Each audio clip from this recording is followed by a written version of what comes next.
یعقوب علیہ السلام پر موت آ پہنچی. یہ یہودیوں کو بیسیکلی ٹونٹ کیا جا رہا ہے، کیونکہ یہودی کہتے تھے نا یہودی ہو جاؤ تو کامیاب ہو جائیں گے. تو اللہ تعالیٰ فرما رہا ہے کہ تم حضرت یعقوب کا بیٹا تھا نا یہودا، جس کی وجہ سے یہودی نسبت ہے، تو تم حضرت یعقوب کے ماننے والے ہو. حضرت یعقوب کا ہی لقب ہے اسرائیل، ان کا نام ہے اسرائیل. اسرائیل کا مطلب ہے اللہ کا بندہ. تو اسرائیل نام سے میں کوئی چڑ نہیں ہے، اسرائیل ملک بھی ہے نا. تو قرآن کی سورت بھی ہے، سورہ بنی اسرائیل آئے جو سورت نمبر 17 ہے، اس کا نام سورت الاسراء بھی ہے. تو اللہ تعالیٰ ہمارے یہودیوں، کیا تم اس وقت وہاں موجود تھے جب یعقوب علیہ السلام کی موت کا وقت قریب تھا؟ ان کے 12 بیٹے وہاں بیٹھے تھے، وہ اپنے بیٹوں کو نصیحت کر رہے تھے. اچھا، یہاں پہ بھی موت کا لفظ آیا ہے، وصال شریف نہیں آیا. جب آ پہنچی موت ان پر. اذ قال لبنیہ، جب انہوں نے اپنے بیٹوں سے پوچھا، ما تعبدون من بعدی، بتاؤ میرے مرنے کے بعد تم کس کی عبادت کرو گے؟ ہائے ہائے ہائے. قالوا نعبد الہک و الہ آبائک ابراہیم و اسماعیل و اسحاق الہ واحدہ. تو انہوں نے کہا کہ ہم عبادت کریں گے آپ کے رب کی، جو آپ نے تعارف کروایا ہے، اور آپ کے باپ ابراہیم اور اسماعیل اور اسحاق کے رب کی، الہ واحدہ، جو کہ اکیلا یکتا الہ معبود ہے. یہاں پہ دیکھیں، حالانکہ حضرت یعقوب کے جو بیٹے ہیں اسماعیل تو ان کے اس اعتبار سے چچا لگتے ہیں، کیونکہ ان کے جو ڈائریکٹ دادا ہیں وہ تو حضرت اسحاق ہیں، اسماعیل تو نہیں ہے، کیونکہ اسحاق کی اولاد سے ہے.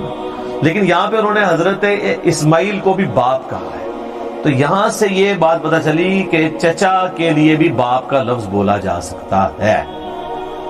ٹھیک ہے، اسی کو میں نے دلیل بنایا تھا. صحیح مسلم کی جو حدیث ہے کہ تیرا باپ اور میرا باپ آگ میں ہے، اس میں یہ الفاظ نہیں تھے کہ تیرا والد اور میرا والد آگ میں ہے. اور نبی علیہ السلام نے اپنے چچے کی طرف نسبت کی تھی. وَنَحْنُ لَهُ مُسْلِمُونَ، اور ہم اسی کے تابع فرمان ہیں. پھر مسلم کا لفظ آ گیا. جی کیا بات ہے. اچھا، بعض لوگوں نے اس سے بابے ثابت کیے. وہ کہتے ہیں دیکھیں حضرت یعقوب کے بیٹے بھی کہہ رہے ہیں ابا جی اسی تو اڈے دین دے پیچھے ہیں، تقلید ثابت کی ہے اس سے. وہ ظالموں، ان کا باپ جو ہے وہ امام نہیں ہے، وہ پیغمبر ہے. تو ہم بھی تو یہ کہتے ہیں کہ تم بھی اپنے باپوں کو چھوڑ کے محمد رسول اللہ کی اتباع کرو. اس سے تقلید ثابت کی ہوئی ہے. تقلید کی یہ دلیل میں یہ آیت لے کے آتے ہیں کہ آپ ہمیں جناب بڑا تانا دیتے ہو کہ ہم اپنے آباء و اجداد کے دین کے اوپر ہیں. وہ ہم کیا کہتے ہیں؟ قرآن تو جگہ جگہ یہی کہتا ہے کہ جب کبھی بھی انبیاء نے دعوت پیش کی تو انہوں نے کہا کہ بل وجدنا علیہ آباءنا، ہم تو اس کی پیروی کریں گے جو ہمارے آباء و اجداد پہ نازل ہوا. تو اللہ فرماتا ہے تمہارے آباء و اجداد اگر گمراہ تھے تو گمراہوں کی پیروی کرو گے. تو یہاں پہ کہتے ہیں یہاں سے تقلید ثابت ہوئی. انہوں نے سیدھا سیدھا کہا کہ ہم اپنے باپ اور اپنے دادے اور اپنے چچا ان کے دین کے اوپر ہیں. تو سر یہ ان کا جو باپ ہے وہ بھی پیغمبر ہے، ان کا جو باپ ہے وہ بھی پیغمبر ہے، ان کا جو باپ ہے وہ بھی پیغمبر ہے، تو چچا بھی پیغمبر ہے.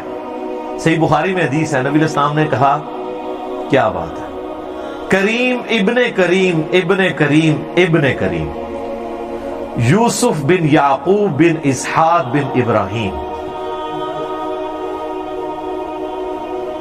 یعنی چاروں پوری نسل جو ہے، ویسے تو آگے بھی چلتی ہے، یوسف کا باپ یعقوب، ان کا باپ اسحاق اور ان کا باپ ابراہیم علیہم السلام اجمعین.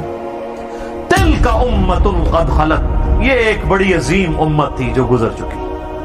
ہائے ہائے، تم لوگ ان کے نام کے اوپر ہی کھا رہے ہو. لہا ما کسبت ولکم ما کسبتم، دیکھو جو کمائے انہوں نے نیک اعمال وہ اپنے لیے کمائے، تمہارے لیے وہ اعمال ہوں گے جو تم کرو گے. یعنی ان کے اعمال تمہیں کوئی فائدہ نہیں پہنچائیں گے. ولا تسألون عما كانوا يعملون، اور تم سے یہ نہیں پوچھا جائے گا کہ انہوں نے کون سے نیک اعمال کیے، تم سے یہ پوچھا جائے گا تم نے کون سے نیک اعمال کیے. وہ کہتا تھا ہمیں ابراہیمی نسبت کام آئے گی، یہودی کہتے تھے، نصرانی بھی.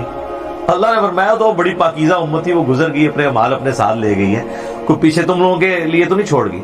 اسی کانٹیکسٹ میں ایک صحیح مسلم میں حدیث ہے، نبی صلی اللہ علیہ وآلہ وسلم نے فرمایا قیامت والے دن جس کے عمل نے اسے پیچھے کر دیا اس کا نسب اسے آگے نہیں کر سکتا. اور اسی کو ہمارے نبی علیہ السلام نے کھول کھول کے بیان کیا، بخاری مسلم دونوں میں حدیث ہے، اے میری بیٹی فاطمہ میرے مال سے جو لینا ہے لے لے، اگر اللہ کے حضور پکڑی گئی تو میں تیرے کچھ کام نہیں آؤں گا. پھر صرف اپنی بیٹی فاطمہ کو نہیں کہا، بخاری مسلم میں الفاظ ہیں، اے میرے چچا عباس، میرے مال سے کچھ لینا ہے تو میں تجھے دے دوں گا، اللہ کے حضور پکڑا گیا تو میں کچھ کام نہیں آؤں گا۔ اے میری پھوپھی صفیہ، تو نے میرے مال سے کچھ لینا ہے تو مجھ سے لے لے، اللہ کے حضور پکڑی گئی تو میں تیرے کچھ کام نہیں آؤں گا۔ تو یہاں پہ نیک اعمال مراد ہے، ادھر برے اعمال مراد نہیں۔ یہ بعض لوگ کہتے ہیں نا مشاجرات صحابہ ڈسکس نہیں کرنے چاہیے، جو فوت ہو چکے وہ اپنے اعمال لے گئے، تو اس میں یہ آیت پیش کرتے ہیں۔ یہ آیت 2 دفعہ آئے گی، ایک یہ آئی ہے آیت نمبر 134 سورۃ البقرہ کی، اور 141 بھی یہی ریپیٹ ہوگی پارہ نمبر 1 کی آخری آیت۔ تو اس میں میرا یوٹیوب پہ سوال بھی ہے، کیا قیامت الدن کربلا کے بارے میں سوال ہوگا؟ تو میں نے اس میں بھی بتایا تھا کہ یہاں پہ نیک اعمال کا ذکر ہے، اگر یہاں پہ برے اعمال کا ذکر ہوتا نا تو لاجیکلی ہو نہیں سکتا تھا، اس لیے کہ پورا قرآن بھرا ہوا ہے اس چیز سے کہ جو لوگ پہلے گزر چکے ہیں، جو آگے گزر چکے، انہوں نے جو برے اعمال کیے اللہ نے ان کو کریٹیسائز کیا۔ خود جو برادران یوسف ہیں وہ کیا مر نہیں چکے تھے؟ برادران یوسف تو وہ صحابی ہیں کہ اس طرح کے تو ہمارے نبی علیہ السلام کے صحابہ بھی نہیں ہیں، کیونکہ برادران یوسف جو ہیں وہ 2 طرف سے صحابی ہیں، ان کے بھائی بھی پیغمبر ہیں اور باپ بھی پیغمبر ہیں، اور تیسری نسبت دادا بھی پیغمبر، اور چوتھی نسبت پردادا بھی پیغمبر، ایڈے تگڑے صحابہ ہیں، اور مسلمان بھی ہیں، کافر نہیں ہیں۔ اللہ نے ان کی غلطیاں بیان کی ہیں، تو قرآن مرے ہوئوں کی غلطیاں بیان کرتا ہے، غلطی بیان کرنا اور چیز ہے۔